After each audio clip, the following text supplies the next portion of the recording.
Good morning प्यारे बच्चों, स्वागत है आप सबका। मैं सीता सैनी और मैं आपके लिए आज लेके आई हूँ capital account from the chapter 12 balance of payment. Now आज हम डिस्कस करेंगे कि क्या होता है कैपिटल अकाउंट, क्या होता है। जैसे कि प्रीवियस वीडियो में हमने डिस्कस किया था what was current account. Current account क्या होता है, जिसमें हम सारी बिजनेस ट्रांजैक्शन को रिकॉर्ड करते हैं जो असेट एंड लायबिलिटी को अफेक्ट नहीं करता। तो मैंने वहां पे एक पॉइंट लीव किया था कि जो चीजें असेट एंड लायबिलिटी को अफेक्ट करेगी उसको हम फर्दर डिस्कस करेंगे।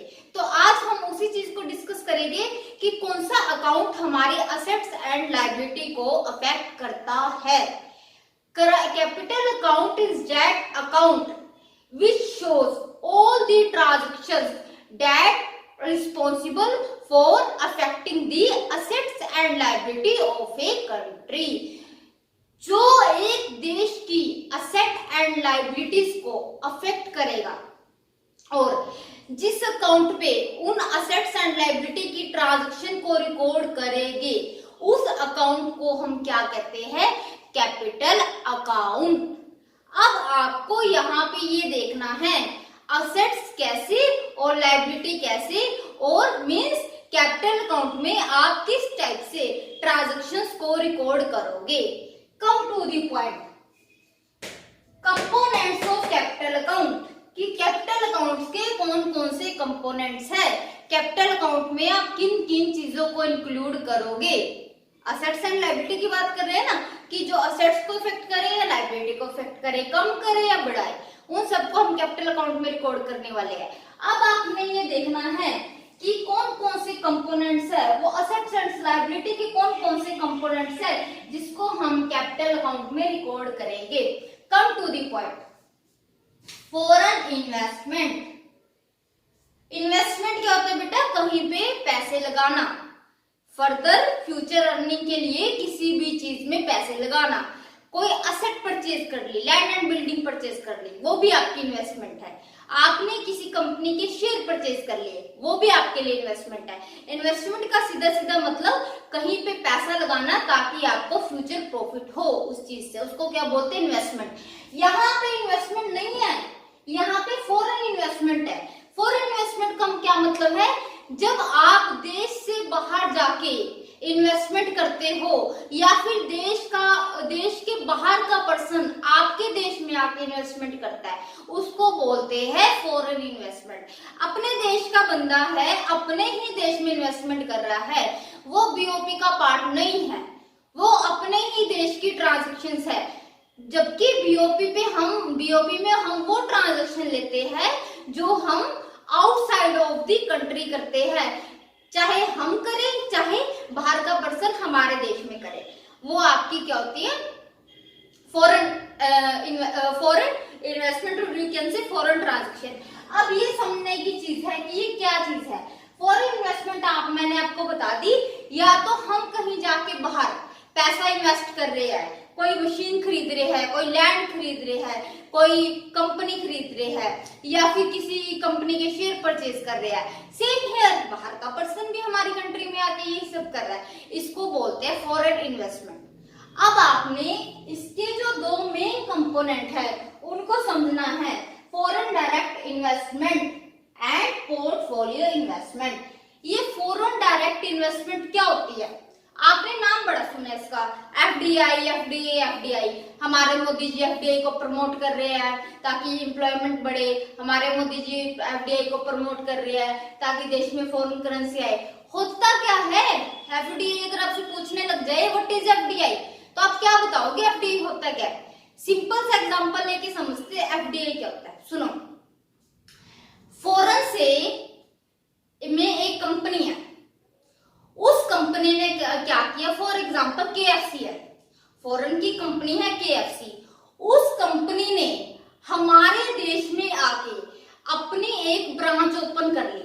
मींस वो जो ओनर है वो केएफसी का फॉरेन पर्सन ही है, यहाँ का ओनर नहीं है, या इस देश का कोई ओनर नहीं है। उसने अपनी ब्रांच इस देश में ओपन कर ली, पैसा तो लेके आया है, उसने इन्वेस्टमेंट तो करी है हमारे देश में, बट ओनरशिप किसकी है, उसी देश के पर्सन की, हमारे देश के पर्सन की नहीं है बेटा, उसी देश के। उसने सीधा सीधा क्या किया, केएफसी अमेरिका का, फॉर एग्जाम्पल अमेरिका का जो KFC का ओनर है उसने एक ब्रांच इंडिया में ओपन कर ली, उसने यहाँ पे क्या किया, अपनी असेट बनाई, अपनी कंपनी खड़ी करी और वहां पे वो KFC की डीलिंग कर रहा है। तो इसका मतलब क्या है, यहाँ पे जो उसने इन्वेस्टमेंट करी है उस पे कंट्रोल उसी KFC के ओनर का है, हमारे देश के लोगों का नहीं है। हमारे देश के लोगों को तो सिर्फ एम्प्लॉयमेंट मिल रही है, मतलब कि क्या मतलब है इसका, हमारे देश के लोगों को वहां पे काम मिल रहा है। अब KFC में मान लो किसी पर्सन की जरूरत लगी, मैं वहां पे जाके काम करने लगी, मुझे एम्प्लॉयमेंट मिल गई, ये बेनिफिट होता है FDI का। एक FDI का क्या बेनिफिट, इसको बोलते हैं foreign direct investment. FDI means foreign direct investment. जब कोई बाहर की कंपनी आपके देश में आके अपनी ही कि कोई कंपनी एस्टेब्लिश कर ले, अपनी ही कोई एसेट परचेज कर ले, अपना ही ओनरशिप कंट्रोल रखे, उसको बोलते हैं FDI। ओके, बेनिफिट क्या होता है इसका, अब सोचने वाली बात है ना कि अगर ओनरशिप उनकी है तो हमें क्या बेनिफिट है। हमें बेनिफिट होता है बेटा, हमारे देश को एम्प्लॉयमेंट मिलती है, हमारे देश को प्रोडक्ट मिलते हैं, उनके देश के ब्रांडेड प्रोडक्ट होते हैं, अच्छी क्वालिटी मिलती है। हमारे देश में क्या आती है, फॉरेन एक्सचेंज आती है, फॉरेन करेंसी आती है। अब मान लो KFC वाला यहाँ पे आया, क्या वो अपने ही करेंसी में यहाँ पे डीलिंग करेगा, क्या करना पड़ेगा उसे, इंडियन करेंसी चाहिए ना, तो पहले तो वो अपनी करेंसी लेके आएगा ना, फिर हमारे रिजर्व बैंक ऑफ इंडिया से वो एक्सचेंज करेगा, उसके बाद यहाँ पे वर्क करेगा। मीन्स अल्टीमेटली तो बाहर से करेंसी आई, फॉरेन करेंसी आई ना, KFC वाला करेंसी लेके आया, वो यहाँ पे इन्वेस्टमेंट करने के लिए कितनी सारी करेंसी लेके आएगा, उसने रिजर्व बैंक से वो करेंसी फिर रुपीज में चेंज कराई, तो यहाँ पे उन्होंने मटेरियल परचेज किया बिल्डिंग खड़ी करने के लिए। तो इस टाइप से फॉरेन करेंसी का इनफ्लो होता है। ठीक है, ये था आपका FDI। अब सेकेंड है पोर्टफोलियो इन्वेस्टमेंट।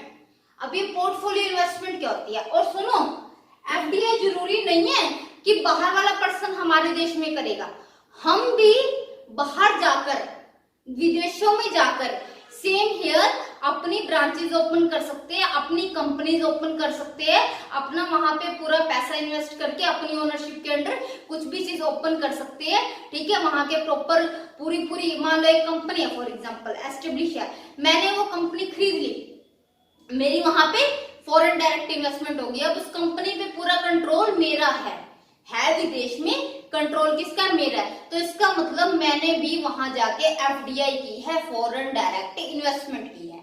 दोनों साइड होती है। कभी सोचो विदेशी भी आके हमारे देश में FDI कर सकते हैं, नहीं, आप भी विदेशों में जाके बेटा FDI कर सकते हो और करते भी है। बड़े बड़े जो इन्वेस्टर्स होते हैं जिनके पास अरबों के अकॉर्डिंग मनी होती है, वो अपनी ब्रांचेस विदेशों में भी ओपन करते हैं, क्लियर है, वहां पे भी FDI करते हैं। ये था FDI, जहां पे आपकी ओनरशिप होती है, जहां पे उस कंपनी पे उस जो भी आप जिस भी चीज में पैसा लगा रहे हो वहां पे आपका कंट्रोल होता है, पूरी आपकी ओनरशिप होती है, आपके कंट्रोल के अंदर होती है वो चीज, क्लियर है। ये होती है आपकी FDI इन्वेस्टमेंट। पोर्टफोलियो इन्वेस्टमेंट, अब ये क्या चीज है पोर्टफोलियो इन्वेस्टमेंट, सुनो क्या है, एग्जाम्पल से सुनो। मैं हूं, मेरी कंपनी है, मैं हूं, मेरी कंपनी है। अब आपको पता है जो लोग होते हैं, पर्सन्स होते हैं बेटा, जो इन्वेस्टर्स होते हैं, जो इन्वेस्टमेंट करते रहते हैं, इन्वेस्टमेंट हर चीज हर उसमें हो सकते हैं, कैश की फॉर्म में आपने कोई सेट परचेज कर ली या शेयर परचेज कर लिए, किसी भी फॉर्म कर सकती है। अब सुनो, इनको बहुत नॉलेज होती है। कुछ लोग होते हैं, कुछ का मोटिव ना कहीं कंट्रोल करना नहीं होता, कुछ लोगों का मोटिव सिर्फ ये होता है कि उन्हें ना क्या चाहिए, अर्निंग चाहिए, उन्हें क्या चाहिए, रिटर्न्स चाहिए, अर्निंग चाहिए, उनके पास एक्स्ट्रा मनी होती है, उन्हें सिर्फ रिटर्न से मतलब होता है। तो वो क्या करते हैं, अब मेरी कंपनी है, फॉरेन के एक पर्सन है, उसने क्या किया, मेरी कंपनी में सिंपली शेयर परचेज कर लिए, मेरी कंपनी के शेयर परचेज कर लिए। अब सुनो, उसका कंट्रोल नहीं है, कंट्रोल किसका है, मेरा, मेरी कंपनी है, मेरा कंट्रोल है। उसको सिर्फ और सिर्फ मतलब किससे है, उन शेयर्स पे रिटर्न से, वो सिर्फ मुझसे डिविडेंड चाहता है, उसका यहाँ पे पर्पस कंट्रोल करना नहीं है। तो इस टाइप की इन्वेस्टमेंट को बोलते हैं पोर्टफोलियो इन्वेस्टमेंट, या फिर इंस्टीट्यूशनल, फॉरेन इंस्टीट्यूशनल इन्वेस्टमेंट, जिसमें आप क्या करते हो, फॉरेन में जाके आप फॉरेन में जाके वहां की जो कंपनीज होती है उसमें शेयर परचेज करते हो, उनकी असेट्स में इन्वेस्ट करते हो सिर्फ रिटर्निंग पर्पस से। आपका कंट्रोलिंग पर्पस नहीं होता, आप सिर्फ वहां पे रिटर्न लेने जाते हो। अब मैंने पहले बाहर वाले पर्सन ने मेरी कंपनी में इन्वेस्ट किया था, ठीक है, अब मैं किसी फॉरेन की कंपनी के शेयर परचेज कर लिए, सिर्फ मुझे ये है कि मुझे डिविडेंड टाइम टू टाइम मिलता रहे, मैंने उसके मान लो 100 शेयर परचेज कर रखे हैं। अब यहाँ पे मेरी ओनरशिप नहीं हुई, मेरा कंट्रोल नहीं होगा उस कंपनी में कि मैं जाके वहां कह दूं कि मेरा कंट्रोल है जी, मैंने 100 शेयर परचेज कर रखे हैं। मैंने सिर्फ शेयर इसलिए परचेज किए हैं कि मुझे क्या मिलता रहे, रिटर्न मिलता रहे, डिविडेंड मिलता रहे, टाइम टू टाइम मेरी अर्निंग होती रहे। तो वो आपका जाता है सारा पोर्टफोलियो इन्वेस्टमेंट में। ये भी बेटा 2 वे चलता है, आप भी बाहर जाके इस टाइप से इन्वेस्टमेंट कर सकते हो और बाहर का फॉरेनर भी आके आपकी कंट्री में इस टाइप की इन्वेस्टमेंट करता है। तो इसको ध्यान रखना, फॉरेन डायरेक्ट और पोर्टफोलियो में एक छोटा सा डिफरेंस होता है, यहाँ पे ओनरशिप होती है और यहाँ पे सिर्फ क्या होते हैं, इन्वेस्टमेंट होती है, नॉर्मल इन्वेस्टमेंट होती है। किस पर्पज से, प्रॉफिट मेकिंग पर्पज से, क्लियर है, अर्निंग पर्पज से। अब यहीं पे बता देती हूँ इनफ्लो और फ्लो का क्या चक्कर है, सुनो। किसी भी वे से पूरी कैपिटल में करंट अकाउंट वाला रूल फॉलो होगा। किसी भी सोर्स से, किसी भी रीजन से, जो करने, कुछ भी करने से अगर आपकी फॉरेन, आपके देश से फॉरेन करेंसी बाहर जा रही है तो वो आपके लिए क्या है, डेबिट होगा। वो आपके लिए क्या है, नेगेटिव है। वो आपके लिए आउटफ्लो है, नेगेटिव है। वो आपके लिए क्या होगा, डेबिट, किसी भी रीजन की वजह से। अब ये मायने नहीं रखता हमने इन्वेस्टमेंट करी है या दूसरे ने इन्वेस्टमेंट करी है, नहीं, वो आपके लिए डेबिट होगा अगर मनी बाहर गई है तो। और किसी भी रीजन की वजह से मनी आपके देश में आई है, किसी भी रीजन की वजह से, वो करंट अकाउंट हो, कैपिटल अकाउंट हो, कोई सा भी अकाउंट हो, अगर इनफ्लो होगा, मैंने आपको पहले भी बताया, इनफ्लो होगा तो आपको वो क्रेडिट करना है। ये चीज रूल ध्यान रखना, कंफ्यूज नहीं होना कि मैडम ये तो असेट है, असेट है, इन्वेस्टमेंट की है, असेट है, तो आपने इसको डेबिट क्यों किया, या फिर ये आपके लिए मतलब आपके लिए लायबिलिटी है तो आपने इसको क्रेडिट क्यों किया। यहाँ पे ये नहीं, आपने सिर्फ ये ध्यान रखना है पैसा देश से बाहर गया है या पैसा देश में आया है। अगर किसी चीज की, किसी ट्रांजैक्शन के कारण मनी आउटफ्लो हो रही है, देश से बाहर जा रही है, फॉरेन करेंसी देश से बाहर जा रही है, तो वहां पे आपको डेबिट करना है, ये रूल बांध लो। और अगर पैसा देश में आ रहा है, फॉरेन करेंसी देश में आ रही है, तो आपको क्रेडिट करना है। क्लियर होनी चाहिए बात। अब आ जाओ पॉइंट पे। अब मैंने फॉरेन डायरेक्ट इन्वेस्टमेंट किया, पोर्टफोलियो इन्वेस्टमेंट की, अब दोनों पे एक ही चीज अप्लाई होती है। अगर कोई फॉरेनर,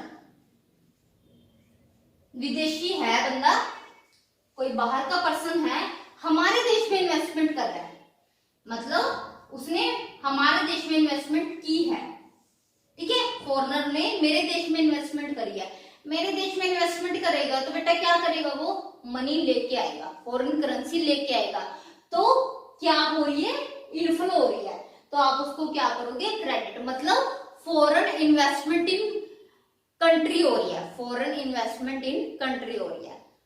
और अगर हमारे देश का पर्सन, मैं हूं, मैं विदेश में जाके इन्वेस्टमेंट कर रही हूँ, पहले क्या किया था कि एक फॉरेनर था, उसने अपने देश में इन्वेस्टमेंट करी थी, इंडिया में इन्वेस्टमेंट करी है, तो इन्वेस्टमेंट कैसे करेगा, कैसे करेगा बेटा, इन्वेस्टमेंट अपनी करेंसी लेके आएगा ना पहले तो, वो तो बाद की बात है कि करेंसी हमारे देश की करेंसी में आरबीआई के थ्रू कन्वर्ट होगी, पहले तो अपनी करेंसी लेके आएगा ना यहाँ पे करने के लिए, ठीक है। तो इनफ्लो हो गया फॉरेन करेंसी का, तो वो क्रेडिट साइड में आ जाएगी। अब सेकंड क्या कह रही हूं मैं कि इंडियन है, वो फॉरेन में जाके इन्वेस्टमेंट कर रहा है,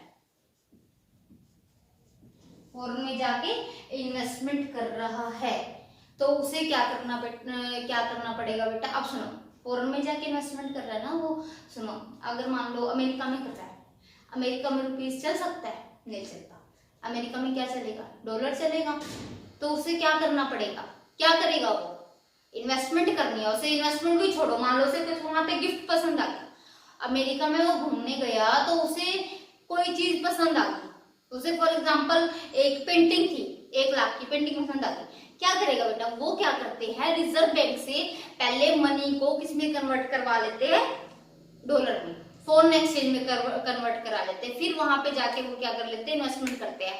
अब इसका मतलब क्या है, हमारी जो रिजर्व है उसमें उसने कन्वर्ट कराया ना, अपने रुपीस को किसमें कन्वर्ट कराया, फॉरेन करेंसी में, तो हमारे रिजर्व में से तो वो फॉरेन करेंसी गई ना आउटफ्लो, और वो रिजर्व लेके कहाँ जाएगा, बाहर जाएगा, लो जी मेरी इन्वेस्टमेंट कर दो, मुझे इस कंपनी में इन्वेस्टमेंट करनी है, लो पकड़ो, आप पकड़ो, $200 पकड़ो, तो उसने क्या की, इन्वेस्टमेंट की ना, तो इसका मतलब है आउटफ्लो हो रहा है फॉरेन करेंसी का हमारे देश से, तो उसको आप क्या करोगे, डेबिट, आपने उसको क्या करना बेटा, डेबिट। तो कंफ्यूज नहीं होना, अगर बाहर के देश का पर्सन, बाहर के फॉरेनर हमारी कंट्री में इन्वेस्टमेंट करेगा तो आपके लिए क्या होगा, इनफ्लो होगा, तो क्रेडिट कर देना। और अगर हम बाहर जाके इन्वेस्टमेंट करते हैं, देखो बाहर जाके इन्वेस्टमेंट करते हैं तो असेट है ना, हमारी एसेट इंक्रीज हो रही है, जब हम इन्वेस्टमेंट करते हैं तो क्या होती है, हमारी एसेट इंक्रीज होती है।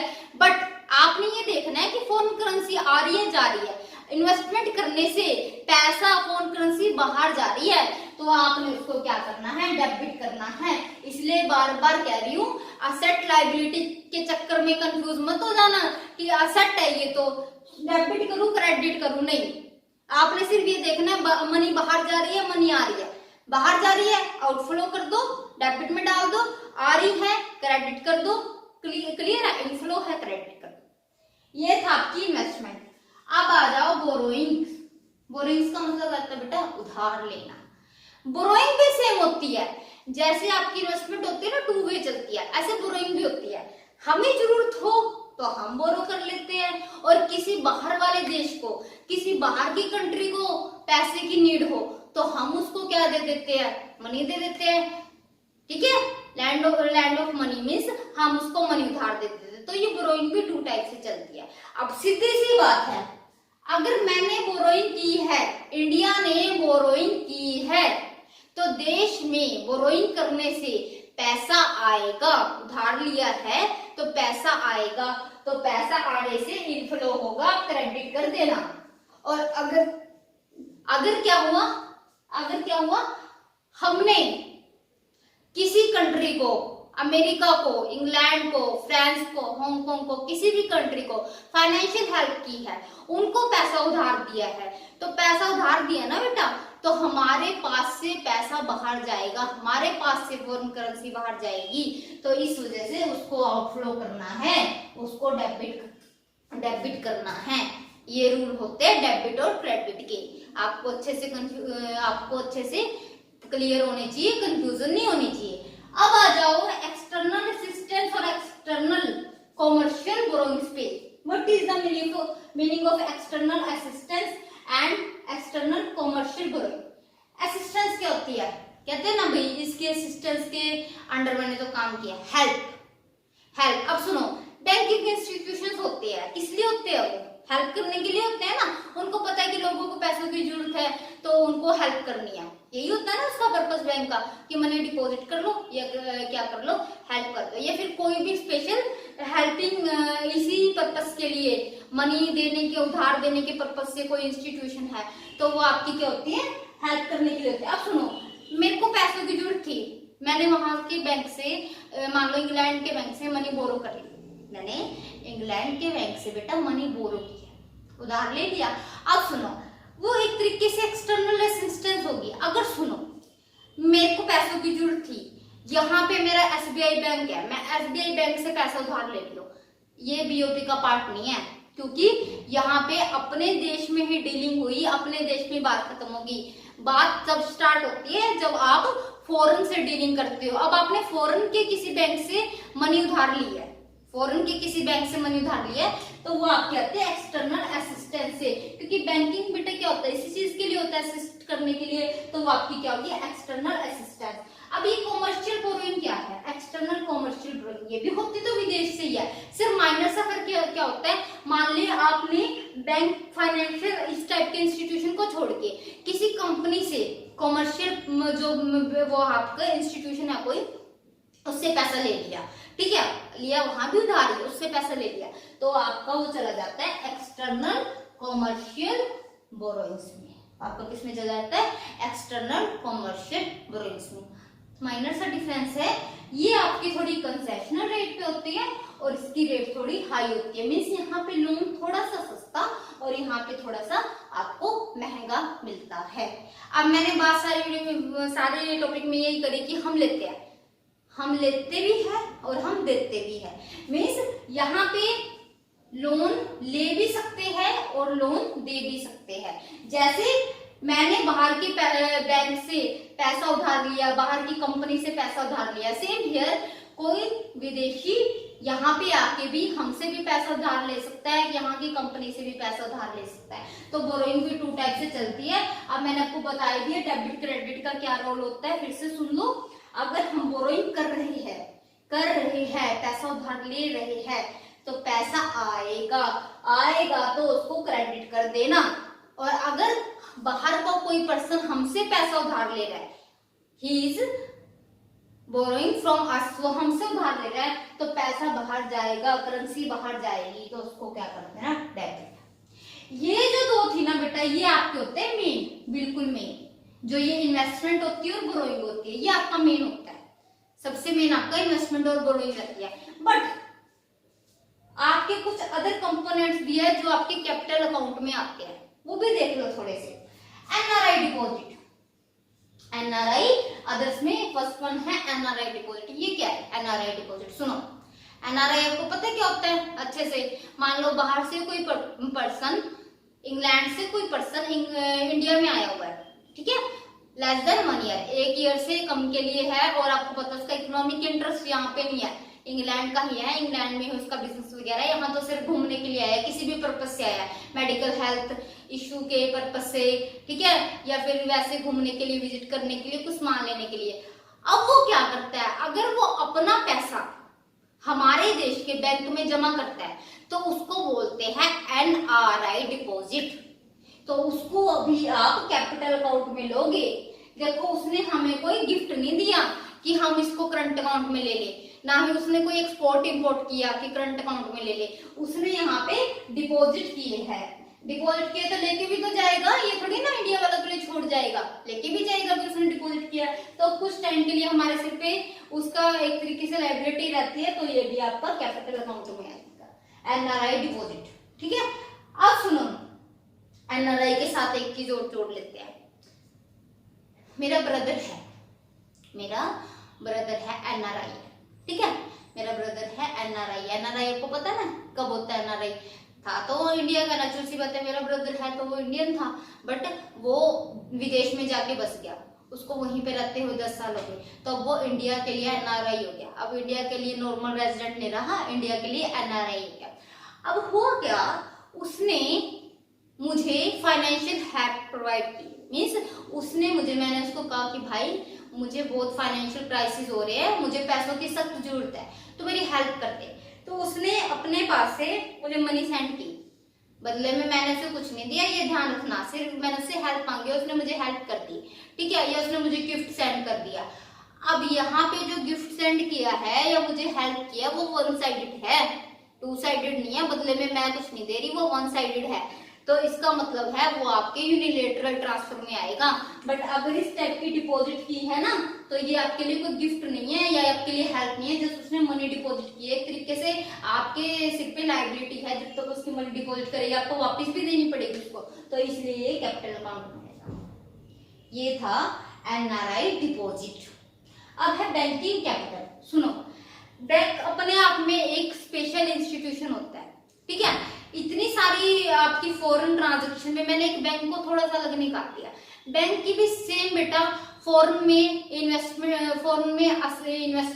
या फिर लायबिलिटी, मीन्स उसकी एसेट और लायबिलिटी होती है। जैसे कि अगर मान लो फॉर एग्जांपल बैंकिंग ट्रांजैक्शन कर रही है फॉरेन में, बैंक कहीं पे बाहर पैसा इन्वेस्ट कर रही है या किसी से बाहर किसी और फर्दर बैंक से लोन ले लिया, तो वो वहां पे उससे रिलेटेड जो बैंक ट्रांजैक्शन कर रहा है, बैंक ट्रांजैक्शन कर रहा है, फॉरेन ट्रांजैक्शंस कर रहा है, ठीक है, चाहे वो असेट से रिलेटेड हो चाहे उसकी लायबिलिटी से रिलेटेड हो, तो वो आपकी आती है बैंकिंग कैपिटल में। ध्यान रखना, बैंकिंग को यहाँ पे मैंने अलग से डिस्कस किया है। यहाँ पे जैसे इन्वेस्टमेंट और बोरोइंग थी ना, ठीक है, अगर बैंक इस टाइप की कोई एक्टिविटी करे असेट्स और लायबिलिटी से रिलेटेड, तो वो आपकी बैंकिंग कैपिटल में चली जाती है, ठीक है। अब एनआरआई डिपॉजिट है ना, सुनो ध्यान से, एनआरआई डिपॉजिट है, मैंने कहा पैसा बैंक में जमा कराया, ठीक है, वैसे तो ये भी बैंकिंग कैपिटल का पार्ट है। इसको छोड़ के अगर अदर की बात करूं तो वो वाली बैंकिंग कैपिटल डिस्कस किया, आप इसके अंदर ये भी डिस्कस कर सकते हैं एनआरआई डिपॉजिट, कोई जरूरी नहीं है कि आपको अलग से डिस्कस करना है, इसके अंदर भी कर सकते हो, बट मैंने आपको अलग से समझा दिया, ओके। तो ये चीज है। अब सुनो, अगर मैं फॉरेन असेट को, फॉर एग्जांपल मैं बैंक हूं, मैंने किसी फॉरेन कंट्री में इन्वेस्टमेंट की हुई है, फॉरेन कंट्री में इन्वेस्टमेंट की हुई है, अगर मैं उस इन्वेस्टमेंट के शेयर्स को सेल कर दूं, उसको लिक्विडिटी में बदल दूं, सीधी सी बात है, अगर वो शेयर सेल करूंगी, मैंने असेट वहां पे असेट में इन्वेस्टमेंट की हुई है और मैं उन शेयर को सेल कर रही हूँ, सेल करने से क्या होगा, मेरे पास पैसा आ जाएगा, लिक्विडिटी फॉर्म में मेरी असेट कन्वर्ट हो जाएगी, मेरे पास मनी आ जाएगी। वहां पे आपके पास मनी आ रही है तो क्या होगी, आपकी इनफ्लो हो जाएगी। क्या हो जाएगी बेटा, इनफ्लो हो जाएगी, तो आप उसको क्या कर दोगे, क्रेडिट। यहाँ तक बात क्लियर है। अब आ जाओ short term trade credit. Short term trade credit, मैंने ट्रेड पर्पस से फॉरेन से क्या ले लिया, लोन ले लिया, मैंने ट्रेड पर्पस के लिए शॉर्ट टाइम के लिए कुछ मंथ के लिए फॉरेन से लोन ले लिया, तो वो आपका किस में चला जाता है, शॉर्ट टर्म ट्रेड क्रेडिट में, ओके। ऐसे ही फॉरेनर ने मुझसे ले लिया, उसे जरूरत थी तो उसने मुझसे ले लिया, तो शॉर्ट टर्म के लिए, तो वो चीजें आपकी चली जाती है शॉर्ट टर्म ट्रेड क्रेडिट में, ओके। तो ये भी आपकी कैपिटल का ही पार्ट है, क्योंकि यहाँ पे भी एक तरीके से हम, क्रेडिट का मतलब यहाँ पे उधार है, आपको पता है ना, क्रेडिट इकोनॉमिक्स में कहीं पे क्रेडिट का मतलब मनी बन जाता है और यहाँ पे क्रेडिट का मतलब उधार, ठीक है। अब माइंड में ये मत लेके आना कि मैम आपने यहाँ पे बोरोइंग कराई है तो यहाँ पे आपने शॉर्ट टर्म ट्रेड क्रेडिट अलग से क्यों लिया। सुनो, शॉर्ट टर्म का स्पेसिफिक होता है कि थोड़े टाइम के लिए, थोड़े के लिए मतलब 1 साल से कम के लिए, और जो ये बोरोइंग्स होती है बेटा, ये आपकी जरूरी नहीं है 1 साल के लिए हो, ये क्या आपका 10 साल के लिए हो, 20 साल के लिए हो, 25 साल के लिए हो, 5 साल के लिए हो, 7 साल के लिए हो, इनके टाइम पीरियड का कुछ नहीं पता, ये वैसे मोस्टली लॉन्ग टाइम पीरियड के लिए होती है, ठीक है। तो इसलिए यहाँ पे मैंने इसको अलग से मेंशन कर दिया। तो ये आपके सारे थे कौन से कंपोनेंट्स, कैपिटल अकाउंट के कंपोनेंट्स। अब आप देख सकते हो ये इन्वेस्टमेंट की, ठीक है, इन्वेस्टमेंट करने से एसेट्स बढ़ती है, अगर मैं इन्वेस्ट कर रही हूँ तो मेरी एसेट बढ़ी, एसेट को इम्पैक्ट किया कि नहीं किया, ठीक है। और अगर बाहर का हमारे देश में कर रहा है, बाहर का हमारे देश में कर रहा है, तो क्या है, हमारी क्या बढ़ रही है, लायबिलिटी, क्योंकि कभी ना कभी वो पैसा वापस लेके जाएगा, तो वहां पे लायबिलिटी वो हो रही है। इसी तरीके से बोरोइंग करते हैं तो क्या होता है, हमारी लायबिलिटी, अगर हम बोरोइंग कर रहे हैं, मैं इंडियन हूँ, मुझे ही पैसों की जरूरत है, सबकी छोड़ो, मुझे पैसों की जरूरत है, और मैं फॉरेन से पैसे उधार ले रही हूँ, तो मेरे देश के ऊपर लायबिलिटी बढ़ गई, मेरे देश की लायबिलिटी बढ़ गई, मैंने उधार लिया ना, मेरे देश की लायबिलिटी बढ़ गई, लायबिलिटी को क्या किया, उसने अफेक्ट किया ना।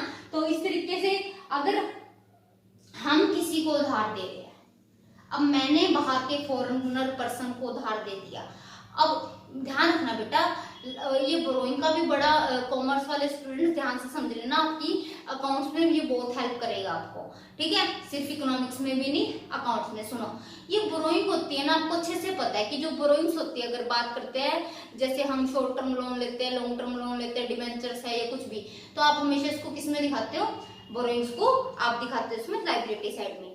अब सुनो, ये बोरोइंग्स लायबिलिटी साइड में क्यों दिखाई जाती है, क्योंकि वहां पे आपने मनी उधार ली है, बट अगर आप मनी उधार देते हो फिर क्या करोगे, ऐसा तो जरूरी नहीं कि हमेशा उधार ले रहे हो, देना भी पड़ जाता है उधार।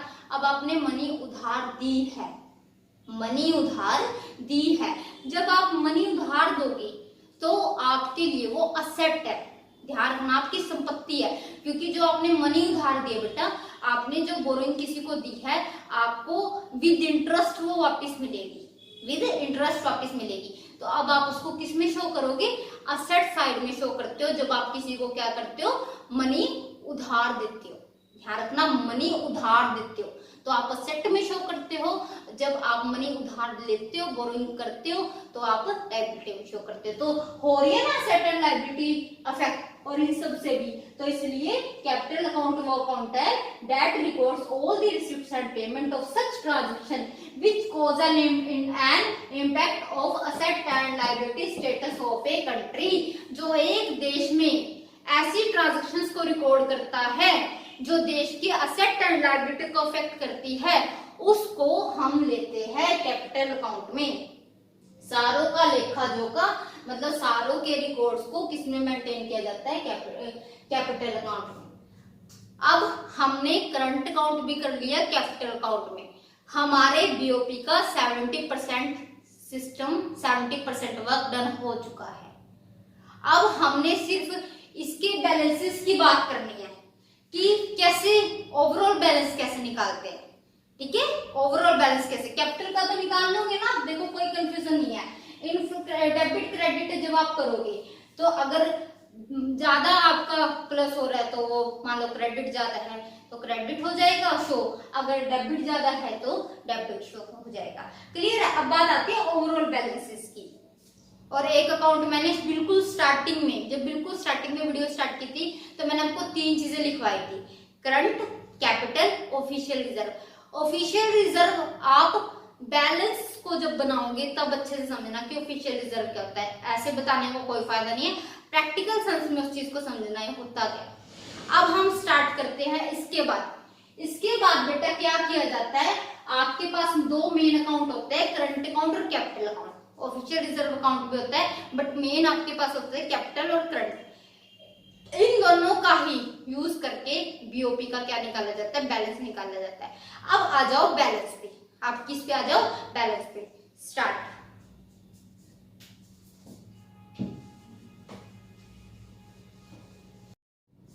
अब सुनो क्या करना है, अब हमें बैलेंस ऑफ पेमेंट्स का ओवरऑल बैलेंस निकालना है। अब आप देखो ओवरऑल बैलेंस कैसे निकलता है।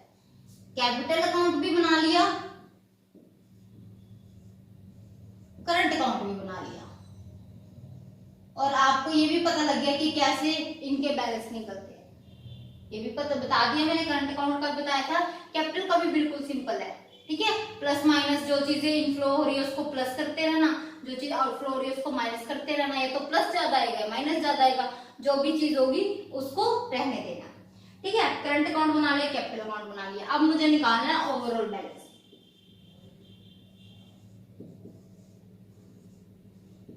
अब मुझे क्या निकालना है बेटा, ओवरऑल बैलेंस। अब सुनो ओवरऑल बैलेंस कैसे निकलता है। ओवरऑल बैलेंस निकलता है आपका करंट अकाउंट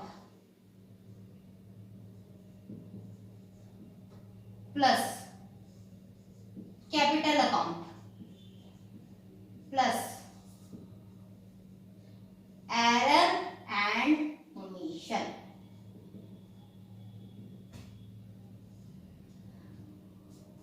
आपके माइंड में बात आ रही होगी ना, मैडम आपने करंट अकाउंट तो बता दिया, कैपिटल अकाउंट भी बता दिया, एरर एंड ओमिशन क्या। सुनो बेटा, अकाउंट्स होते हैं ना, जो अकाउंट्स होते हैं आपके, ध्यान रखना, जरूरी नहीं होते कि आपके अकाउंट्स में जो आप ट्रांजैक्शन रिकॉर्ड कर रहे हो वो बिल्कुल 100% एक्यूरेट हो।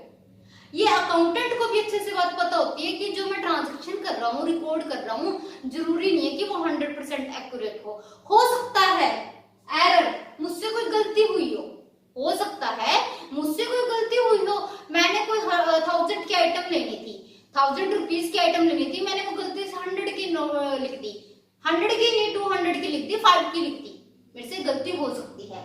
ओमिशन, छूट जाना, कोई ट्रांजैक्शन की थी वो मुझसे छूट गई। अकाउंटेंट को ये बात अच्छे से पता होती है बेटा कि जरूरी नहीं है कि इतनी बड़ी मतलब बीओपी बन रहा है आपका पूरी कंट्री का, तो कितनी ट्रांजैक्शन होगी आप समझ के देखो, एक बार माइंड में लगा के देखो एस्टिमेट कितनी ट्रांजैक्शन होगी, कितने करोड़ों की, अरबों की।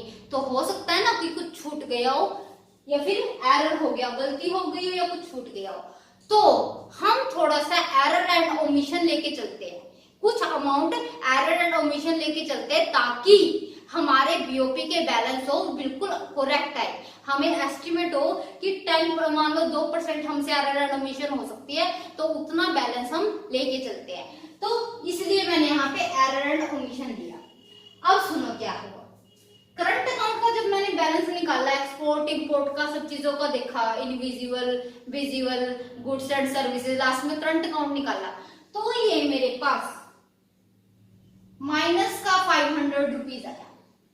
माइनस क्या है, तो सीधा सा आपको पता होना चाहिए, करंट अकाउंट अगर माइनस का है, आपके इंपोर्ट ज्यादा है, एक्सपोर्ट क्या है, कम है, मतलब आपका आउटफ्लो ज्यादा हो रहा है और इनफ्लो 5000 से आपका क्या है, कम है। कैपिटल अकाउंट है, फॉर एग्जांपल आपका 2000 का है, कैपिटल अकाउंट का है 2000 का है, और एरर एंड ओमिशन क्या है आपका 500 का। मैंने 500 रुपीज एरर एंड ओमिशन के लिए है। अब ओवरऑल बैलेंस निकालो बेटा, कैसे निकालोगे, करो इसको माइनस प्लस करो, कितना हुआ, प्लस के हैं 2500 और माइनस के है 5000, तो कितना आ गया आपके पास, माइनस का 2500 रुपीज। ये आपका बेटा शो कर रहा है आपको कि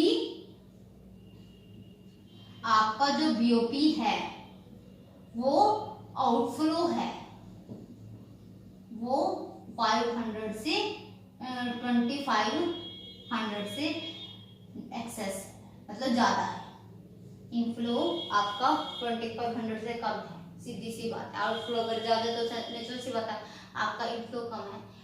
चलो ठीक है, मैंने ओवरऑल बैलेंस निकाल दिया। अब क्या है, अब क्या करना है, करंट अकाउंट भी बन गया, कैपिटल अकाउंट भी बन गया, ओवरऑल बैलेंस भी बन गया, अब रह क्या गया, तो सुनो बेटा अब क्या होता है। स्टोरी कहाँ से शुरू होती है, ऑफिशियल रिजर्व की यहाँ से शुरू होती है। अब सुनो क्या होता है, आपकी अकाउंटिंग टर्म ये कहती है, देखो दो सेंस होती है, अकाउंटिंग सेंस और रियल सेंस। रियल का मतलब रियलिटी, अकाउंटिंग का मतलब जो अकाउंट्स बनाते हो। रियल सेंस आपकी ये बोलती है कि जो बीओपी है ना बेटा, जरूरी नहीं है कि वो बैलेंस में हो, जरूरी नहीं है वो बैलेंस में हो। अब आपको ये भी पता होना चाहिए कि बैलेंस और इनबैलेंस क्या होता है। सुनो अब बैलेंस सुन लो क्या होता है। बैलेंस का मतलब क्या है कि जब आपके बीओपी का आंसर आता है 0, आपके बीओपी का आंसर कितना आता है 0, और इम्बैलेंस क्या है,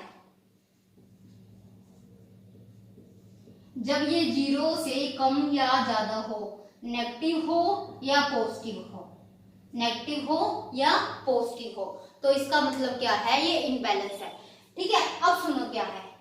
रियल स्टोरी हमें ये कहती है कि जो आपका बीओपी होता है बेटा, जरूरी नहीं है कि वो बैलेंस में रहे, वो इम्बैलेंस भी हो सकता है। हो सकता है अब किसी टाइम में आपके एक्सपोर्ट ज्यादा हो गए हो सकता है, या फिर आपकी इंपोर्ट ज्यादा हो गए हो, मीन्स हो सकता है कि आपकी रिसिप्ट ज्यादा हो, तो वहां पे क्या होगा, एक से ज्यादा आएगा ना, प्लस आएगा। अगर रिसिप्ट ज्यादा, मान लो आपका इंपोर्ट 100 रुपए का हुआ है और एक्सपोर्ट आपका 500 का हुआ है, पूरा ओवरऑल लगा के चलो, एक्सपोर्ट इंपोर्ट को भी छोड़ दो, कैपिटल करंट सब कुछ लगा के, इन सबको लगा के मान लो आपकी जो रिसिप्ट है वो 500 रुपए की है, और जबकि आपकी जो पेमेंट है वो सिर्फ 100 रुपए की है, तो 400 रुपए से ज्यादा हुआ है, नहीं हुआ, तो इसका मतलब प्लस में आया।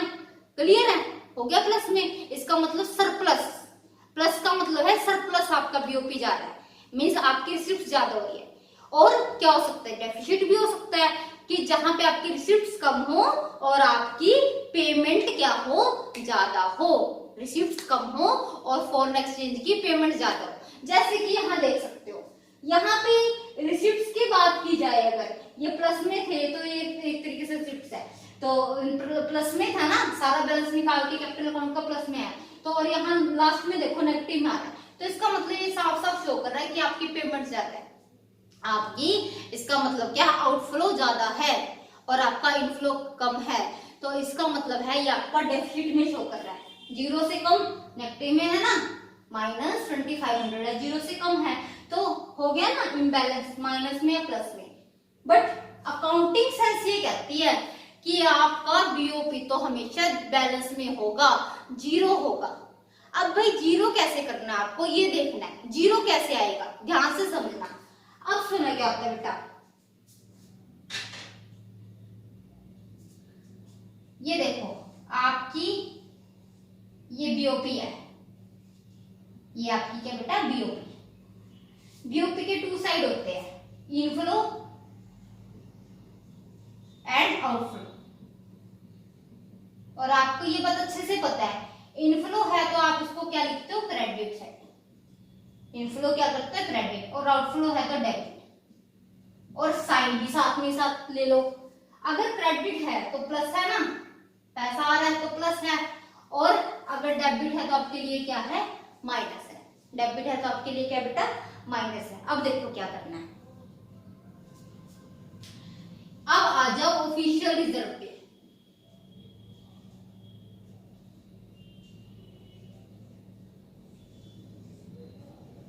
अब ये ऑफिशियल रिजर्व अकाउंट क्या होता है ये समझो। यहां तक कर लिया हमने, ये प्लस है माइनस है। अब ऑफिशियल रिजर्व अकाउंट पे आ जाओ। ये क्या होता है सुनो बेटा, हर कंट्री का जो एपेक्स बैंक होता है, जैसे हमारा एपेक्स बैंक क्या है RBI, reserve bank of India, central bank. Central जो बैंक होता है बेटा वो फॉरेन एक्सचेंज की कस्टडी करता है, मींस जो फॉरेन एक्सचेंज की डीलिंग होती है वो आरबीआई के अंडर में होती है। या फिर यूं भी कह सकते हैं कि आरबीआई होता है हमेशा अपने पास कुछ ना कुछ फॉरेन एक्सचेंज का, foreign exchange means foreign currency का स्टॉक रखता है। ऐसा जैसे मैंने आपको बताया था ना पहले भी, मिनिमम रिजर्व सिस्टम में भी जब हमने क्या की थी मनी बैंकिंग की थी, कुछ आपका फॉरेन करेंसी का होता है, कुछ गोल्ड का होता है, तो उसके पास फॉरेन एक्सचेंज का स्टॉक होता है, फॉरेन करेंसी उसके पास होती है। उसी से हम लेके, जैसे मान लो मुझे इंग्लैंड जाना है, इंग्लैंड में मान लो मुझे डॉलर चाहिए इंग्लैंड में, तो क्या करती हूँ मैं फॉरेन अपने आरबीआई के पास जाती हूँ, वहां अपनी मनी देती हूँ, उनसे डॉलर लेती हूँ और अपना इंग्लैंड जाके डीलिंग कर लेती हूँ। तो इसका मतलब है जो डीलिंग हो रही है वो कहाँ से हो रही है, सेंट्रल बैंक के थ्रू हो रही है। उसका वो अपनी जो उसके पास रिजर्व होता है वहां से पैसा निकाल के देता है, वहां से पैसा निकाल के देता है और आता भी उसी रिजर्व में है। जैसे कि ये डीलिंग हुई, कैपिटल अकाउंट करंट अकाउंट है, जो ये पैसे आ रहे जा रहे हैं, मान लो इनफ्लो होगा वो भी फॉरेन एक्सचेंज में होगा, वो भी रिजर्व में जाएगा ना, और आउटफ्लो होगा वो भी रिजर्व में होगा। क्लियर है बात। अब सुनो क्या हो रहा है, यहाँ तक बात समझा कि ऑफिशियल रिजर्व अकाउंट। अब ये अकाउंट मेंटेन क्यों किया जाता है, इसका रीजन क्या होता है? इसका रीजन ये होता है कि आपको बीओपी को हमेशा बैलेंस रखना होता है। आप इसकी हेल्प से, ऑफिशियल रिजर्व अकाउंट की हेल्प से अपने बीओपी को बैलेंस में दिखाते हो। अब देखो बेटा कैसे बैलेंस में दिखाओगे, और जो मैं साइन बताऊंगी ना वो साइन अच्छे से समझ लेना। अब आपको क्या बात पता लगी कि हमारे कहते हैं ऑफिशियल रिजर्व अकाउंट क्या होता है, जो एक आरबीआई मेंटेन करके रखता है, मींस जो भी हमारी फॉरेन ट्रांजैक्शन होती है उसके थ्रू जो करेंसी आती है या जाती है वो सारा किसमें चेंज होता है, ऑफिशियल रिजर्व अकाउंट में। करेंसी आएगी तो ऑफिशियल रिजर्व अकाउंट का बैलेंस बढ़ जाएगा, मींस सरप्लस ज्यादा हो जाएगा उसमें। करेंसी जाएगी तो ऑफिशियल रिजर्व अकाउंट में से क्या हो जाएगी, करेंसी कम हो जाएगी। अब क्वेश्चन यहाँ पे ये नहीं है कि ऑफिशियल रिजर्व अकाउंट में बैलेंस कितना है या कितना नहीं, क्वेश्चन ये है कि यहाँ पे हमें ये बैलेंस दिखाना होता है। अकाउंटिंग सेंस में क्या दिखाना होता है, हमें बैलेंस ऑफ पेमेंट बैलेंस दिखाना होता है, जब आंसर मतलब जीरो आना चाहिए प्लस माइनस का। क्वेश्चन ये है कि ऑफिशियल रिजर्व अकाउंट को कैसे यूज करते हैं, इसका क्या काम होता है इसको बैलेंस दिखाने के लिए। देखो अब यहाँ पे देखो आंसर माइनस के 2500 थे, माइनस के है, जबकि अगर हम अकाउंटिंग सेंस की बात की जाए तो बैलेंस कितना होना चाहिए, जीरो। तो कैसे ऑफिशियल रिजर्व अकाउंट का यूज करेंगे हम ये बैलेंस दिखाने के लिए, वो ध्यान से सुनना। अब देखो एक और बात है, बैलेंस मतलब debit is equal to credit. आपके अकाउंटिंग सेंस से कहते हैं कि डेबिट इज इक्वल टू, आपका double entry system debit is equal to credit, ठीक है, आपका debit is equal to credit है। अब देखो क्या है, यहाँ पे माइनस के 2500 रुपीज है। अगर रियलिटी की बात की जाए, इन अकाउंट्स पे आ जाओ, रियलिटी की बात की जाए तो आपके यहाँ पे 2500 का आउटफ्लो है। ओवरऑल किया मैंने, अलग अलग नहीं ओवरऑल कर दो, लास्ट में ओवरऑल से देखो, ठीक है। एक एक अकाउंट बनाओगे ना तो आपकी जो लिस्ट है ना इतनी लंबी हो जाएगी, 3 पेज 4 पेज 5 पेज पे भी खत्म नहीं होगी। आप यहाँ पे इसको यहाँ पे समझो। अब सुनो, ओवरऑल मैंने क्या किया, 2500 निकाल लिए। आउटफ्लो इसका मतलब क्या है, 2500 से हमारा ऑफिशियल रिजर्व है जो वो कम हुआ है, मीन्स हमारा फॉरेन एक्सचेंज रिजर्व क्या हुआ है, कम हुआ है। ध्यान रखना बेटा, डिक्रीज हुआ है, decrease in official reserve. Reality में क्या हुआ, decrease in official reserve. But मुझे तो इसको बैलेंस शो करना है। बैलेंस शो करने के लिए आपको क्या करना है, जिस भी साइड में मनी नहीं है, जैसे यहाँ पे ये 2500 से एक्सेस है, हमारा डेबिट साइड 25 से एक्सेस है ना, तो उसके अपोजिट साइड में आपको ऑफिशियल रिजर्व अकाउंट लिख के उतने अमाउंट डालनी है।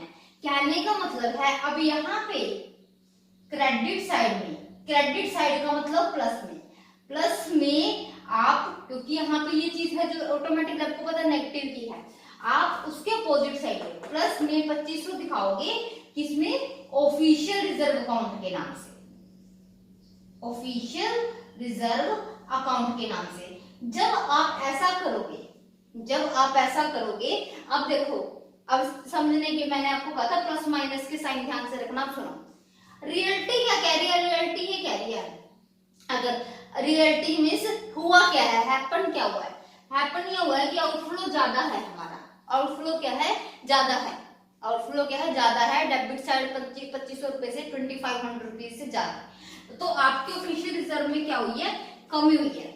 बट आपको बैलेंस शो करने के लिए जितनी भी अमाउंट से कम या ज्यादा होता है, उतनी ही अमाउंट आपको ऑफिशियल रिजर्व अकाउंट के नाम से शो करनी होती है, ऑफिशियल रिजर्व अकाउंट के नाम से शो करने के। अब देखो यहाँ पे 2500 का डिफरेंस आ रहा था। आपने जब आप प्रॉपर बनाओगे ऑफिशियल, मतलब प्रॉपर बीओपी बनाओगे, तो आप वहां पे ये यहाँ पे किस पे दिखा दोगे, प्लस के 2500। अब देखो यहाँ पे इफेक्ट क्या है, इफेक्ट क्या है, रियलिटी तो डिक्रीज हुए है, मतलब अब अगर डिक्रीज हो रहा है तो उसमें आप दिखाओगे क्रेडिट साइड में उतने ही उससे, क्रेडिट ऑफिशियल रिजर्व के क्रेडिट साइड में, मतलब प्लस का साइन आएगा। डिक्रीज हुआ है, देखो डिक्रीज हो रहा है ना, यहाँ पे डिक्रीज हो रहा है, बट आप क्या करने के लिए, debit is equal to credit करने के लिए ऑफिशियल रिजर्व अकाउंट का यूज कर रहे हो, तो ऑफिशियल रिजर्व से यहाँ पे आप 2500 दिखा दोगे प्लस में, हो गया। अब यहाँ एक और एग्जांपल ले लेते हैं। फॉर एग्जांपल ये आपका प्लस का क्रेडिट, ये आपका डेबिट, ठीक है, ये इनफ्लो, ये आउटफ्लो। अब देखो क्या है, मेरा इनफ्लो, मेरा टोटल ओवरऑल बैलेंस है वो आया है 5000 प्लस का। इसका मतलब है ये मेरा 5000 यहाँ पे एक्स्ट्रा है, एक्स्ट्रा लिख रही हूं मैं, ये 5000 मेरा क्या है, एक्स्ट्रा इनफ्लो का। यहाँ पे इसका मतलब 5000 कम है ना, 5000 कम है, बट हमें तो इनको बैलेंस करना है, debit is equal to credit. अब इसका मतलब है यहाँ पे जो वो बैलेंस है 5000 कम है, मतलब आउटफ्लो में आप दिखाओगे ऑफिशियल रिजर्व के नाम से, ऑफिशियल रिजर्व, क्योंकि हमें ट्रांजैक्शन को करना पड़ता है। कहने का मतलब है हमें बैलेंस दिखाने के लिए इस टाइप की ट्रांजैक्शन करनी पड़ती है। ऑफिशियल रिजर्व के नाम से आप दिखा दोगे 5000, हो गए इक्वल डेबिट क्रेडिट में, अब आगे डेबिट में। अब देखो ये प्लस का है बट डेबिट माइनस का होता है, तो ये आपके इसके आगे किसका साइन लगेगा, माइनस का, मतलब ये किसकी शो होगी आपको, माइनस की। अब देखो अगर यहाँ की बात की जाए इस एग्जांपल की, रियलिटी में आपके ऑफिशियल रिजर्व है, जो ऑफिशियल रिजर्व है आपका फॉरेन एक्सचेंज, वो इंक्रीज हुआ है। रियलिटी में क्या हुआ बेटा, इंक्रीज, बट उस इंक्रीज को हम किससे दिखा रहे हैं, माइनस के साइन से। उसको किसके दिखा रहे हैं, माइनस के साइन से।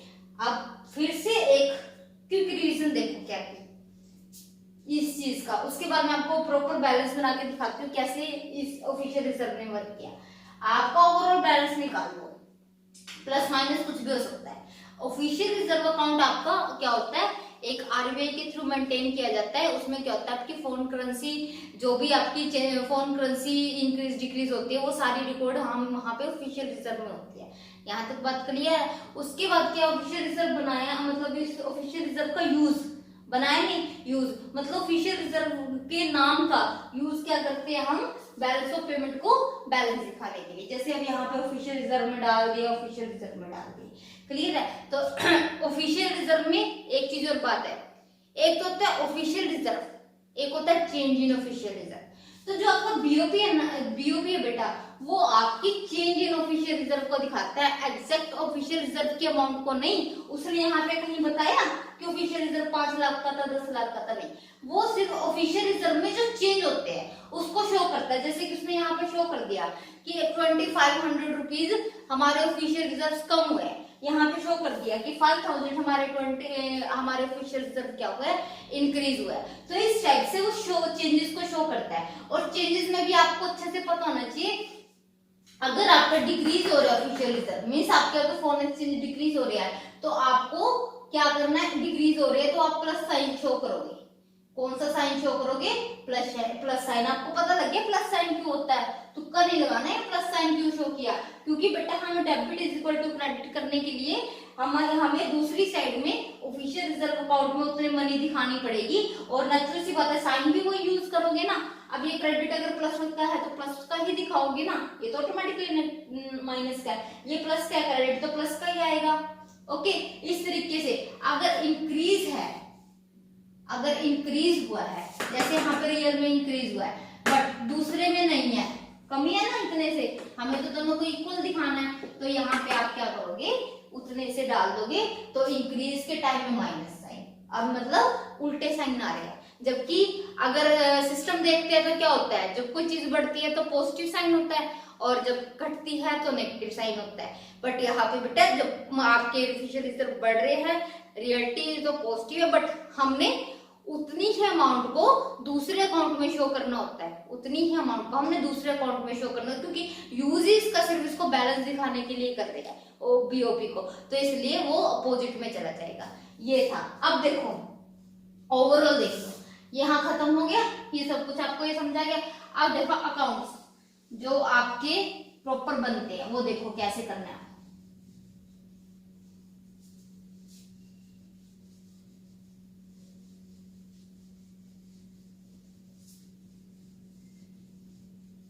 अब मैं आपको प्रॉपर बीओपी बना के दिखा रही हूं। ये है हमारी बीओपी स्टेटमेंट,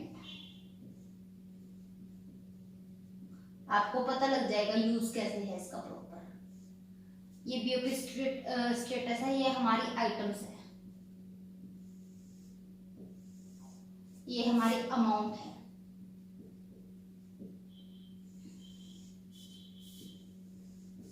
ये हमारी अमाउंट है। अगर आपको प्रॉपर लेना है तो ले सकते हो। मीन्स करंट अकाउंट में अलग से goods balance, trade balance, individual balance, overall balance, but simplify करने के लिए मैं ओवरऑल बैलेंस लूंगी, क्योंकि आपको मैं अच्छे से निकालना मैंने सिखा दिया कि कैसे निकलता है, इसलिए यहाँ पे मैं बार बार उस चीज को रिपीट नहीं करूंगी, रिपीट करने से बहुत लंबा चला जाएगा। तो आपको पता है, मान लो करंट अकाउंट बैलेंस निकला, ओवरऑल करंट अकाउंट बैलेंस है हमारा 10,000। कितना है, 10,000। कैपिटल की मान लो मैंने बोरोइंग की है, बोरोइंग की है फॉर एग्जांपल मैंने 5,000 की, और मैंने लैंड मनी मीन्स दी है वो मैंने की है 2,000 की। कितने की, 2,000 की। ये नेगेटिव क्या है, दी है, और ये डी है तो इनफ्लो, तो ओवरऑल ये प्लस का है मीन्स एक्सपोर्ट ज्यादा है, तो ओवरऑल हमारे पास कितना आ गया, हाँ 3। कितना आ गया, 3। ठीक है। उसके बाद मैंने इन्वेस्टमेंट की है 10,000 की, इन्वेस्टमेंट मैंने की है 10,000 की। ठीक है, मेरे लिए नेगेटिव है ना, मैंने मेरे लिए आउटफ्लो हो रहा है। किसी ने हमारे देश में एफडीआई की है, फॉरेन ने एफडीआई, ओके, फ्रॉम एब्रोड, ये इन्वेस्टमेंट इन एब्रोड लिख सकते हो आप, ठीक है। उसने की 12,000 की, ये 20 की कर लो, 20 की कर लो, ठीक है। ये हमारी क्या है, प्लस एफडीआई फ्रॉम अब्रोड, बाहर से हमारे देश में पैसा आया, प्लस ये माइनस है, ये प्लस है, ओवरऑल निकाल लो कितना हो गया, ओवरऑल कितना हो गया बेटा, ये 10,000। अब कैपिटल अकाउंट का बैलेंस,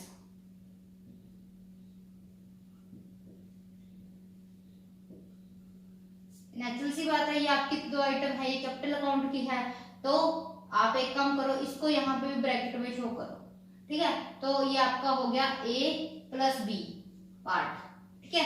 ये कितना आपका ओवरऑल है, 3,000 प्लस के, 10,000 प्लस के, ये कितना आ गया आपका 13,000, कितना आ गया 13,000।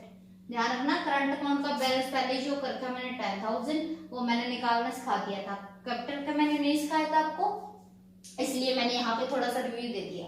तो कैपिटल अकाउंट बैलेंस आपके पास कितना आ गया 13,000। थर्ड सी, सेकंड है ये third, error and omission, error and omission 1,000, error and omission 1,000, plus भी हो सकता है माइनस भी हो सकता है, कोई घबराने वाली बात नहीं, माइनस ले लो, माइनस ले लो। अब आपने ओवरऑल बैलेंस करना है, अब यहाँ पे आप ओवरऑल बैलेंस कर दो। ओवरऑल बैलेंस कैसे होगा, current account plus capital account plus error and omission करना, 10,000 प्लस में 13,000, ध्यान रखना यहाँ पे मैंने ब्रैकेट का मींस मैं यहाँ पे ले ली फाइनल। आपको पता है अकाउंट्स के स्टूडेंट्स को as well as HM students, आपको अच्छे से पता है कि ब्रैकेट में लिया तो डबल काउंटिंग नहीं करनी, ये यहाँ पे आप इसको यहाँ पे भी शो कर सकते हो 3,000 को, कोई ऐसी प्रॉब्लम नहीं 10,000 को, बट ध्यान रखना डबल काउंटिंग नहीं होनी चाहिए। 10 प्लस 13 23, ये मैंने माइनस के लिए एरर ओमिशन कितने हो गए, माइनस के कितना हुआ 22, माइनस का 1000 कर दिया, 13 प्लस में 10,000 23, माइनस में 22,000। अब आप देखो बेटा, ये चीज ना आपकी जो आ रही है 22,000, ये माइनस का नहीं है, ये प्लस का है, इसके आगे कोई निशान नहीं है ना, तो जिसके आगे निशान नहीं होता आपको पता है वो निशान किसका होता है, वो साइन किसका होता है, प्लस का। इसका मतलब है ये हमारी आइटम जो 20,000 की है बेटा, इसका मतलब है ये हमारी क्या है, ऑटोमेटिकली हमारा क्रेडिट है, ये हमारा इतने से हमारा क्या है, क्रेडिट ज्यादा है, मींस हमारे फॉरेन एक्सचेंज रिजर्व इतने से बढ़ रहे हैं। अब हम यहाँ पे हमें तो बैलेंस चाहिए, बैलेंस मैंने आपको बताया था जीरो, बैलेंस का मतलब क्या होता है, जीरो, कि हमारा जब बीओपी का आंसर कितना आना चाहिए, जीरो। अब ये देखो ये जीरो कैसे आएगा, जीरो कैसे आएगा बेटा, देखो ओवरऑल कर लिया, मैंने कहा था बैलेंस दिखाने के लिए, बैलेंस दिखाने के लिए ऑफिशियल रिजर्व अकाउंट में उतनी अमाउंट डाल देंगे जितनी हमारी यहाँ पे कम हो रही है, ज्यादा कम हो रही है, ज्यादा हो रही है। अब ये 22,000 से हमारा क्रेडिट ज्यादा है, आप यहाँ पे ऑफिशियल रिजर्व बनाओ, लिखो official reserve account, official reserve account, ठीक है। ऑफिशियल रिजर्व अकाउंट में आपने सेम उतनी अमाउंट डालनी है, जैसे कि मैंने आपको पहले समझाया था, ये क्रेडिट में है तो ये किस में डल जाएगी, आपकी डेबिट साइड में। डेबिट साइड का साइन कौन सा होता है, नेगेटिव, कौन सा होता है, नेगेटिव। तो आपको ये नेगेटिव दिखा देना है, आपको ये क्या दिखा देना है, नेगेटिव, क्या दिखा देना बेटा, नेगेटिव। अब नेचुरल सी बात है, अब करो 20,000 प्लस के 20,000 माइनस के, आंसर आपका कितना आ गया, जीरो, और जीरो दिखाता है आपका बीओपी के बैलेंस को, कि आपका बीओपी का बैलेंस क्या है, जीरो है। जीरो मीन्स आपके कोई आपके फॉरेन एक्सचेंज में मूवमेंट नहीं हुई है, बैलेंस आपको ये दिखाता है कि आपके फॉरेन एक्सचेंज में मूवमेंट नहीं हुई है। तो ये सिर्फ आपके बैलेंस को शो करने के लिए किया जाता है। अब ध्यान से सुनो बेटा, आपकी बुक में ना दो टर्म आएगी, कि ये कैपिटल अकाउंट का पार्ट है। ये क्या कैपिटल अकाउंट का पार्ट है, बिल्कुल सही कह रहा है वो कि जो ओवर ये हमारा जो ऑफिशियल रिजर्व है ना, इसको हम दो तरीके से ले लेते हैं। एक तो ये कैपिटल अकाउंट का ही पार्ट शो करते हैं, हम इसको कैपिटल अकाउंट का ही पार्ट शो करते हैं, एक हम इसको कैपिटल अकाउंट का पार्ट नहीं शो करते। अब ये जो क्वेश्चन है, यहाँ पे जो ओवरऑल रिजर्व लिया है, यहाँ पे ये हमने एक तरीके से कैपिटल अकाउंट का पार्ट शो किया है। कौन सी का? कैपिटल का। मीन्स जो ये बना रहे हैं ना, ये हमारा कैपिटल हेड में ही है, कैपिटल अकाउंट बैलेंस में। ठीक है, जब आप इसको कैपिटल अकाउंट में शो करते हो, किसमें शो करते हो बेटा? कैपिटल अकाउंट में, तो ऑटोमेटिकली आपका बैलेंस ऑफ पेमेंट हमेशा हमेशा हमेशा बैलेंस में दिखाएगा। बैलेंस ऑफ पेमेंट हमेशा बैलेंस में दिखाएगा, मींस अल्टीमेटली प्लस माइनस करके आपका आंसर 0 आएगा। जैसे कि यहाँ पे आया, सारा कुछ करके आपने क्या किया, फाइनली जितने की कमी हो रही थी या जितने से कम ज्यादा हो रहा था, उतने ऑफिशियल रिजर्व में डाल के आपने उसको 0 दिखा दिया। हमेशा कर सकते हो, अगर माइनस ये माइनस का होता तो यहाँ प्लस के डाल देते।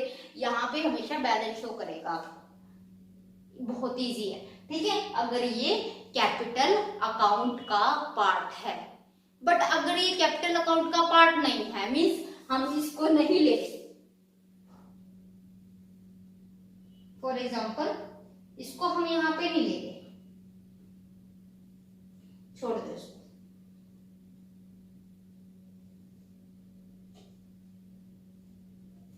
यहां से कट कर दिया। सिर्फ हम क्या कर रहे हैं, वैसे ऑफिशियल रिजर्व अकाउंट में चेंज शो कर रहे हैं, सिर्फ वैसे ऑफिशियल रिजर्व में चेंज शो कर रहे हैं अलग से, बिलो दी आइटम लिख के। इसको बिलो दी आइटम बोलते हैं, सबसे नीचे आती है।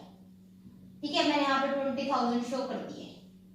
अब यहाँ पे अगर ये चीज नहीं है तो हो गया ना, देखो बैलेंस में शो कर रहा है यहाँ पे, यहाँ तक नहीं, इन बैलेंस में है ना, बैलेंस में भी क्या है, सरप्लस में। तो वहां पे आपका बीओपी दो चीज दिखा सकता है, सरप्लस भी दिखा सकता है और डेफिसिट भी दिखा सकता है। सरप्लस भी दिखा सकता है और डेफिसिट भी दिखा सकता है, ये चीज ध्यान रखना। अब आपके माइंड में क्वेश्चन होगा, मैडम जी हम इसको कैपिटल अकाउंट में ले या ना ले। अब ध्यान रखना बेटा, अगर आपने काउंटिंग सेंस दिखानी है, अगर आपने बीओपी को काउंटिंग सेंस में दिखाना है, तो आपको इसको कैपिटल अकाउंट का ही पार्ट मानना पड़ेगा। और कैपिटल अकाउंट का पार्ट मान के ही हम क्या करेंगे, कैपिटल अकाउंट का पार्ट मान के हम क्या करेंगे, उसको बैलेंस में दिखा सकते हैं। अगर आप इसको लोगे ही नहीं, ऑफिशियल रिजर्व का यूज नहीं करोगे अकाउंट्स का, तो आप इसको बैलेंस में नहीं दिखा सकते। दिखा सकते हो, यहाँ तक आपने दिखा सकते हो, यहाँ तक कर दिया। अगर आप ऑफिशियल रिजर्व अकाउंट आगे नहीं बना रहे, उसको शो नहीं कर रहे कैपिटल अकाउंट में, तो आप क्या उसको बैलेंस में शो कर सकते हो? बिल्कुल भी नहीं कर सकते। तो अकाउंटिंग सेंस इसलिए कहते हैं कि दो सेंस होती है, रियल सेंस और अकाउंटिंग सेंस। रियल सेंस देखी जाए ना, ये हमारा सरप्लस में है, बट अकाउंटिंग सेंस आपकी क्या कहती है कि हमारा जो बीओपी होता है हमेशा क्या होता है, बैलेंस में होता है, इक्विलिब्रियम में होता है। बैलेंस, इक्विलिब्रियम, संतुलन की। और इक्विलिब्रियम क्या होता है, जब आपका आंसर कहता है 0। अब 0 कैसे आएगा, कैपिटल अकाउंट,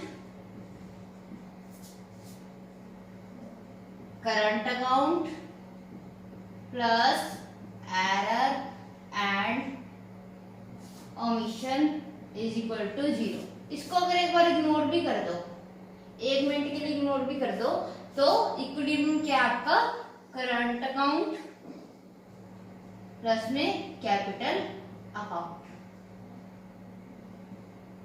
अब सुनो, इसका मतलब ये है कि ऑफिशियल रिजर्व्स है ना, उसमें चेंज नहीं हुआ है। मींस अगर करंट अकाउंट की कोई कमी है तो वो कैपिटल अकाउंट ने क्या कर दिया, पूरी कर दी है। मींस अगर इसमें माइनस में है तो कैपिटल अकाउंट में प्लस में थे, तो प्लस माइनस होके आपको यहाँ पे क्या आया, वैसे प्लस माइनस क्या होता है, माइनस, बट यहाँ पे मान लो 5,000 की आइटम है और कैपिटल अकाउंट की प्लस 5,000 की आइटम है, तो यहाँ पे ऑटोमेटिकली आपके पास क्या आ जाएगा, 0, क्योंकि आपको पता है कैपिटल अकाउंट में हम ऑफिशियल रिजर्व अकाउंट लेते हैं। अब छोटा सा, बिल्कुल छोटा सा एग्जांपल है, अगर किसी के माइंड में जरा सा भी डाउट है, कैसे ऑफिशियल रिजर्व, मैंने कहा ऑफिशियल रिजर्व अकाउंट में चेंज नहीं होगा, उसका बैलेंस उतना का उतना ही रहेगा जितना स्टार्टिंग में था। तो इसका मतलब ये होता है 0 का मतलब कि वहां पे हमने ये दिखाना है कि बैलेंस में कोई चेंज नहीं हुआ है। रियलिटी में तो देखो चेंज होता है, रियलिटी में तो हमारा कम भी होता है ज्यादा भी होता है, बट अकाउंटिंग सेंस के कारण हमें अकाउंट्स में दिखाना होता है तो वहां पे हम नो चेंज दिखाते हैं इक्विलिब्रियम में। देखो कैसे, फॉर एग्जाम्पल हमारे जो रिजर्व है वो 10,000 है, नो चेंज का मतलब लास्ट में भी 10,000 होनी चाहिए। अब देखो क्या होगा, हमारा जो बैलेंस आ रहा है करंट अकाउंट का वो 5,000 है, करंट अकाउंट का बैलेंस कितना है 5,000, इसका मतलब यहां से गए होंगे। ओके, अब जो कैपिटल अकाउंट है वो 3,000 है, प्लस का कितना है 3,000। देखो 10 ये 10 स्टार्टिंग में था, ठीक है, ये प्लस का है। अब क्या होगा देखो, अगर यहाँ पे कर दो कितना रह गया हमारे पास 5, अब ये प्लस कर दो कितना हो गया 8। 10,000 था, 5 करंट अकाउंट के माइनस के है, माइनस कर दिए 5,000। कैपिटल अकाउंट में 3,000 से, ठीक है, प्लस के तो मैंने इसको प्लस कर दिया 8,000। जबकि अगर हम ये दिखा रहे हैं कि ऑफिशियल रिजर्व अकाउंट में चेंज नहीं हुआ, बैलेंस में चेंज नहीं हुआ, वो ऐसे एज इट इज है, तो अब इसको कैसे करेंगे, बैलेंस में कैसे दिखाएंगे। मैंने ये बोला कि करंट अकाउंट की कमी को कैपिटल अकाउंट पूरा कर देता है, यहाँ पे करंट अकाउंट की कोई कमी होती है कैपिटल अकाउंट पूरा कर लेगा। कैसे करेगा, कितने का फर्क है 2,000 का, प्लस के 2,000 का फर्क है। अब करना क्या, सिंपल सी बात है, ये कैपिटल अकाउंट का पार्ट है ऑफिशियल रिजर्व, जिसको हम सिर्फ बैलेंस करने के लिए शो करते हैं। ध्यान रखना बेटा, बैलेंस करने के लिए शो करते हैं। तो जो कमी है 2,000 की, वो मैंने बताया ना कि डिक्रीज हो रहा है, देखो यहाँ पे रियलिटी में डिक्रीज हो रहा है ना, एक्सचेंज में, फॉरेन एक्सचेंज में, तो उस कमी को प्लस के साइन से दिखा देंगे हम ऑफिशियल रिजर्व में। अब दिखा दिए यहाँ पे मैंने 2,000 से, हो गया बैलेंस 10,000। अब यहाँ पे देखो 10,000 का 10,000 है, बेशक हमने कैसे किया, ठीक है, ऑफिशियल रिजर्व का को लिख के राइट करके किया, बट हमने कर दिया ना बैलेंस। तो अब ये दिखा रहा है कि हमारा कोई भी चेंज नहीं हुआ है, हमारे रिजर्व में कोई भी चेंज हुआ है, और रिजर्व में चेंज नहीं आएगा तो आंसर आपका 0 आएगा। मैंने पहले ऑफिशियल रिजर्व अकाउंट का हम जैसे यूज करते हैं। तो ये आपका था इक्विलिब्रियम। डिसइक्विलिब्रियम आपको पता ही है, अगर हम ये चीज ना करें, अगर हम ये चीज ना करें तो डिसइक्विलिब्रियम आपका दिखाता है कि आपके ऑफिशियल रिजर्व इंक्रीज भी हो रहे हैं, आपके ऑफिशियल रिजर्व डिक्रीज भी हो रहे हैं। तो ये रियलिटी में होता है, ठीक है। अगर आप ऑफिशियल रिजर्व अकाउंट्स का यूज ना करो तो वहां पे आपका क्या होता है, डिसइक्विलिब्रियम शो करता है, ठीक है। जैसे कि यहाँ पे दिखा रहा है, अब मैंने किया यहाँ पे 8,000 का, रियलिटी कितनी थी 10,000 की, अब 2,000 का गैप आ रहा है, इसका मतलब ये हमारा क्या है, डिसइक्विलिब्रियम। प्लस में भी हो सकता है और माइनस में भी हो सकता है, जैसे कि आपको माइनस का शो कर रहा है। तो बेटा ये आपका था how to maintain BOP account, या how to make BOP account and how to use official reserve account for making BOP और फॉर बैलेंसिंग बीओपी। ये चैप्टर 99% आपका हो चुका है, सिर्फ एक छोटा सा टॉपिक रह गया जो मैं आपको नेक्स्ट वीडियो में सेंड करूंगी। ओके, सिर्फ आप एक क्विक रिवीजन ले लो फटाफट से कि हमने पूरे बीओपी में क्या क्या समझा, ताकि आपको जरा सी भी कंफ्यूजन ना हो। सबसे पहले बीओपी मीनिंग होता क्या, उसके बाद बीओपी के कंपोनेंट्स, उसके बाद बीओपी के कंपोनेंट्स। कंपोनेंट्स आपको पता है 3 है, मैंने आपको बता दिया है, current account, capital and official reserve. ये आपके 3 कंपोनेंट्स है। करंट अकाउंट मैंने आपको एक्सप्लेन कर दिया, उसमें क्या आइटम्स आती है, कैपिटल अकाउंट में, और ऑफिशियल रिजर्व किस लिए बनाया जाता है वो आपको बता दिया है, उसको कैसे यूज किया जाता है। उसके बाद फिर हमने क्या किया, बीओपी को बनाया, एक स्टेटमेंट तैयार की, बीओपी स्टेटमेंट। उसके बाद हमने फिर ये देखा कि जो आपका बीओपी है वो दो टर्म में होता है, अकाउंटिंग में एंड रियलिटी में।